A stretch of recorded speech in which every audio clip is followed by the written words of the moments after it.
Los Angeles Lakers may bago ng big man kapalit si Dalton Knecht at Gabe Vincent. Pero bago yan, alamin muna natin ang ilan sa mga player ng Lakers na may team or player option ngayong offseason at kung ano ang naging desisyon nila pati na rin ng Lakers front office. Unahin natin ang two-way player na si Christian Coloco. Ayon sa ulat, in-extend ng Lakers ang kanilang two-way offer kay Coloco kaya magiging restricted free agent na siya simula bukas. Ibig sabihin, may option ang Lakers na i-match ang anumang offer mula sa ibang team. Malaki ang tsansa na bumalik ito sa Lakers bilang kanilang two-way big man. Nitong nakaraang season, nag-average si Coloco ng 2.4 points at 2.5 rebounds per game. Kasalukuyan, tatlo na ang two-way players ng Lakers para sa paparating na season. Ito ay sina Eric Dixon, Trey Jemison at si Coloco. Sunod naman ay ang guard na si Jordan Goodwin. Ayon sa report ng mga insider, in-exercise ng Lakers ang kanilang 2.3 million team option para maibalik si Goodwin sa roster. Isa rin si Goodwin sa mga two-way player ng Lakers noong nakaraang season pero dahil sa kanyang hustle at effort, pinirmahan na siya ng standard contract bago matapos ang season. Nag-average si Goodwin ng 5.6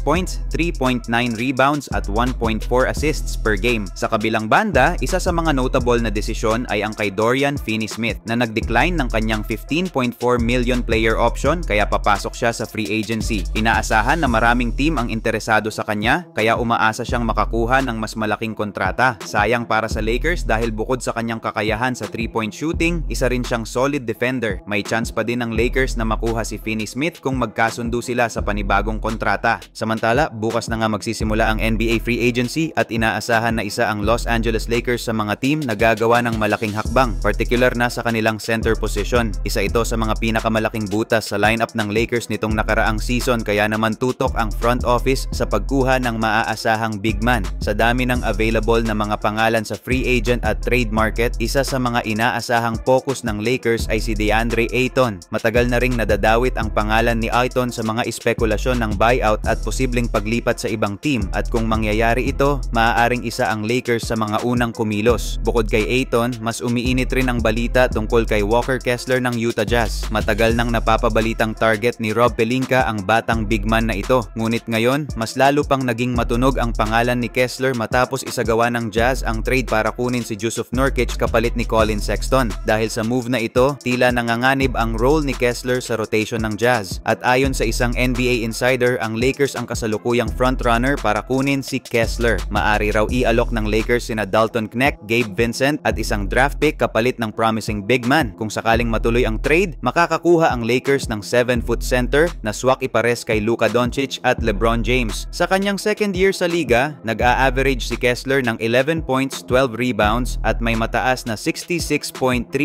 field goal shooting. Bukod pa dito, maasahan din siya sa depensa dahil sa kanyang 2.4 blocks per game. Sa kabilang banda, makakakuha naman ang Jazz ng dalawang batang talent at karagdagang assets para sa kanilang rebuilding process.